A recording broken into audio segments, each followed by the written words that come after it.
మన దేవాతి దేవుడు మన తండ్రి అయి ఉండగా మనకు ఆయన గురించి తెలియాలి. పరిశుద్ధాత్మ దేవుడు మనకు కావాలి. It is the holy spirit God who with his anointing would reveal everything about the almighty God and the awesomeness and the almightiness of our God.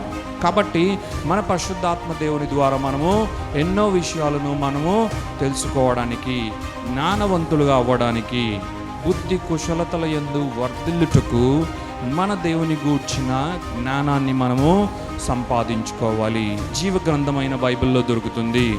దేవుని వాక్యము, దేవుని సన్నిధిలో కూర్చొని మనము ధ్యానిస్తూ ఉన్నప్పుడు, సమయాన్ని గడుపుతూ ఉన్నప్పుడు దేవుడు మనతో మాట్లాడే దేవుడుగా అనేకమైన విషయాలను మనకు రివీల్ చేసేవాడుగా ఉన్నాడు. We really need to receive the revealed knowledge of our Almighty God. That what becomes a revelation in our lives and impacts not only us and the people around us.